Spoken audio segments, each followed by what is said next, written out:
வணக்கம் எல்லோருக்கும். Welcome to RV kitchen. இன்றைக்கு இந்த வீடியோவில் நான் உங்களுக்கு செய்து காட்ட போகிற ரெசிபி வந்து சூடா மீன் பொரியல். பார்த்தீங்கன்னா அதுக்கு தேவையான பொருட்கள் எல்லாம் எடுத்து வச்சிருக்கிறேன். இப்போ வாங்கோ என்னென்ன பொருட்கள்னு பார்க்கலாம். இதில் வந்து சூடா மீன் வந்து வெட்டி கழுவி வச்சிருக்கிறேன். அடுத்தது பார்த்தீங்கன்னா கொஞ்சமாக கருவேப்பிலை, பச்சை மிளகாய். அடுத்தது வந்து ஒரு மேசக்கரண்டி கார்ன்ஃப்ளவர், அரை தேக்கரண்டி மஞ்சள், அரை தேக்கரண்டி காஷ்மீர் சில்லி பவுடர், ஒரு தேக்கரண்டி இஞ்சி உள்ளி பேஸ்ட்டு. இதில் வந்து ஒரு மேசக்கரண்டி எண்ணெய் எடுத்துருக்கிறேன். அடுத்தது வந்து உப்பு. இதில் வந்து கறித்தூள் எடுத்துருக்கிறேன். இவ்வளோ தான் தேவையான பொருட்கள். இப்போ வந்து முதல்ல மீனில் வந்து எல்லா மசாலாவையும் போட்டு நல்ல வடிவாக கலந்து விட்டு ஊற வைக்கணும். இப்போ வாங்கோ முதல்ல வந்து மீனுக்கு வந்து எல்லா மசாலாக்களையும் போட்டு கலந்து விடுவோம். இப்போ முதல்ல வந்து ஒரு சட்டி வச்சிருக்கிறேன். இதில் வந்து எண்ணெய் விடுவோம். ஒரு மேசக்கரண்டி எண்ணெய். அடுத்தது வந்து அரை தேக்கரண்டி மஞ்சள் தூள், அரை தேக்கரண்டி காஷ்மீர் சில்லி பவுடர்,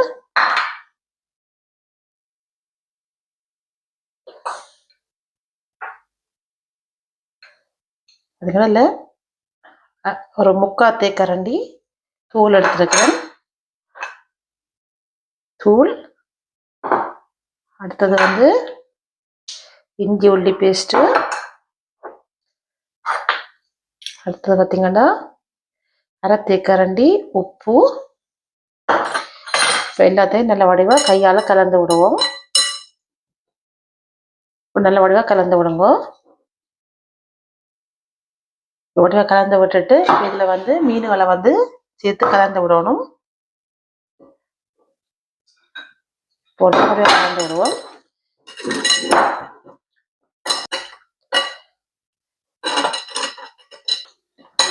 நல்ல வடிவாக கலந்து விட்டாச்சு. இது வந்து இந்த மீன் வந்து நல்லா ஊறணும் மசாலாவில். இப்படியே ஒரு 10 நிமிஷம் ஊற வச்சுட்டு பார்ப்போம். இப்போ பார்த்தீங்கன்னா நல்லா வந்து மீன் ஊறி இருக்குது. 10 நிமிஷம் ஊற விட்டேன் நான். அடுத்தது வந்து இதில் வந்து கார்ன்ஃப்ளவர் வந்து போட்டிருக்கிறேன். இதை போட்டு நல்லபடியாக கலந்து விட்டுட்டு மீனை பொரிச்சிங்கன்னா நல்ல மீன் வந்து நல்ல முறுமுறுப்பாக இருக்கும். அதனால் வந்து சேர்த்து கலந்து விடுறேன். நீங்கள் விரும்பினா முறுமுறுப்பாக இருக்கணும் என்றால் கார்ன்ஃப்ளவரை வந்து போட்டு கலந்து விடுங்க. இப்போ வந்து நல்லபடியாக கலந்து விட்டாச்சு. இது வந்து மீனை பொரிச்சு எடுக்கலாம்.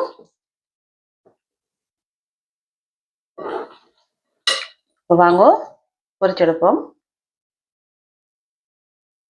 வந்து அடுப்பில் சட்டி வச்சு அடுப்பை ஆன் பண்ணுறேன். நான் வந்து நல்லெண்ணெயில் மீன் வந்து பொரிச்செடுக்க போகிறேன். நல்லெண்ணெயில் வந்து மீன் பொரிச்சோம்னா நல்ல டேஸ்ட்டாக இருக்கும் மீன். அதுக்காகத்தான் நான் நல்லெண்ணெயில் பொரிக்க போகிறேன். இப்போ வந்து சட்டி சூடாகட்டுக்கும். சட்டி வந்து சூடாகிட்டது. இப்போ நான் வந்து இந்த கொஞ்சமாக நல்லெண்ணெய் விடுறேன்.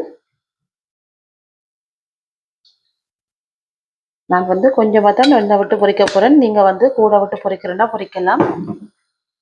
வந்து எண்ணெய் சூடாகட்டுக்கும். இப்போ பார்த்தீங்கன்னா எண்ணெய் வந்து ஓரளவு கொதிச்சிட்டது. எண்ணெய் வந்து நல்லா கொதிச்சதுக்கு அப்புறம் நாங்கள் மீனை போட்டோம்னால் எண்ணெய் வந்து எல்லா இடமும் தெரிக்கும். அதனால் வந்து லைட்டாக எண்ணெய் கொதிச்சோடனே மீனை வந்து போடுவோம்.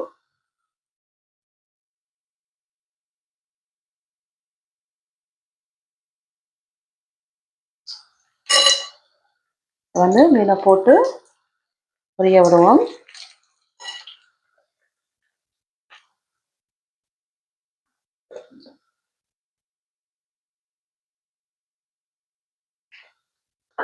எண்ணெய் வந்து ஒரு அளவான சூடு வந்ததுக்கு அப்புறம் மீனை போட்டிருக்கிறேன். இப்போ மீன் வந்து கொஞ்சம் பொரியட்டுக்கும். இப்போ நல்லெண்ணெய்ன்ற வழியால் வந்து நல்லா பொங்கி வருது. இந்த எண்ணெய் வந்து நாங்கள் ஸ்ரீலங்கா போகும்போது வண்டி கொண்டு வந்த எண்ணெய். உண்மையாகவே நல்ல சூப்பர் எண்ணெய். செக்கில் ஆட்டினா சுத்தமான நல்ல எண்ணெய். இது பார்க்க தெரியுது பாருங்க, இப்படி கணக்க பபுள்ஸ் வருது. இப்போ வந்து கொஞ்சம் நேரம் பொரியணும். பொரியட்டுக்கும். பொரிஞ்சதுக்கு அப்புறம் பார்ப்போம். பார்த்தீங்கன்னா மீன் வந்து பொரிக்க எப்போவுமே நாங்கள் வந்து இப்படி ஒரு தட்டால் வந்து மூடிட்டு தான் பொரிக்கணும். இல்லைன்னா எண்ணெய் வந்து தெறிக்க பார்க்கும். இப்படி தட்டால் மூடி விட்டிங்கன்னா உங்களுக்கு வந்து எண்ணெய் தெறிக்காது. வடிவாக மூடிட்டு விடுவோம். இப்போ பார்த்தீங்கன்னா மீன் வந்து ஒரு பக்கம் நல்லபடியாக பொரிஞ்சிட்டுது. இப்போ அடுத்த பக்கம் வந்து மாற்றி விடணும்.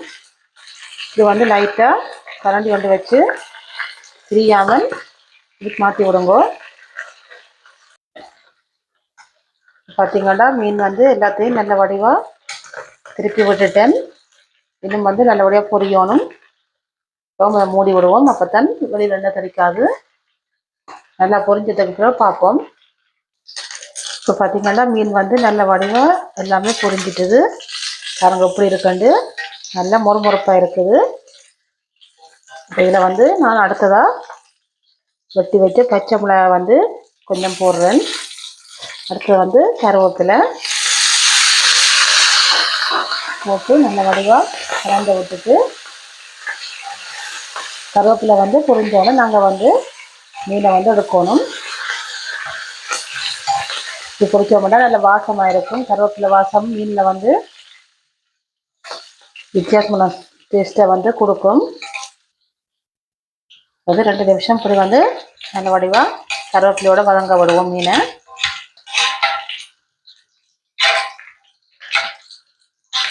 கருவேப்பிலை பச்சை மிளகாய் ரெண்டுமே சேர்ந்து நல்ல வாசமாக இருக்குது. பார்த்தீங்கன்னா இதை வந்து ஒரு பிளேட்டில் வந்து இனி போடுவோம். எப்படி வந்து கொண்டு வரவோ சூட மீன் பொரியல். இது வந்து நல்லெண்ணெயில் பொரிச்சதுனால நாங்கள் வந்து பயம் இல்லாமல் சாப்பிடலாம். இப்போ வந்து அடுத்ததாக மற்ற மீனையும் வந்து பொரிச்செடுக்க போகிறேன். பொரிச்சிட்டு காட்டுறேன். இப்போ பார்த்தீங்கன்னா மற்ற மீனும் வந்து பொரிச்சிட்டேன். இப்போ இதுலேயும் வந்து கருவேப்பிலை பச்சை மிளகாயை வந்து போட்டு பொரிக்க விடுவோம்.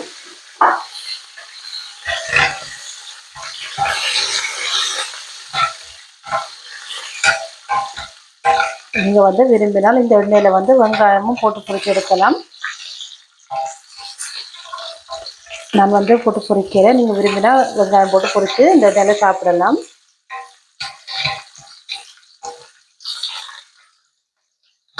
இப்போ வந்து நல்ல வடிவாக பொரிஞ்சிட்டு இதையும் வந்து எடுப்போம்.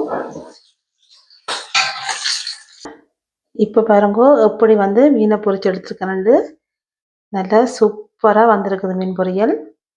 நல்லா வாசமாக இருக்குது. கருவேப்பிலை பாருங்க நல்லா முருகி இருக்குது. பச்சை மிளகாய் வந்து ஓரளவு புரிஞ்சிருக்குது. இப்படியே இந்த மீன் பொரியலோட மிளகாயம் கடித்து சோறு சாப்பிட்டோம்னா உண்மையாகவே நல்ல டேஸ்ட்டாக இருக்கும். இந்த வீடியோ வந்து உங்களுக்கு பிடிச்சிருக்குமென்னு நினைக்கிறேன். நீங்களும் விரும்பினால் இந்த ரெசிபியை வந்து நான் செய்கிற மாதிரி ட்ரை பண்ணி பாருங்க. உண்மையாகவே நல்ல டேஸ்ட்டாக இருக்கும். இந்த வீடியோ பிடிச்சிருக்குமென்னு நினைக்கிறேன். பிடிச்சிருந்தால் லைக் பண்ணி ஷேர் பண்ணி சப்ஸ்கிரைப் பண்ணுங்க. இன்னும் ஒரு வீடியோவில் சந்திப்போம். நன்றி, வணக்கம்.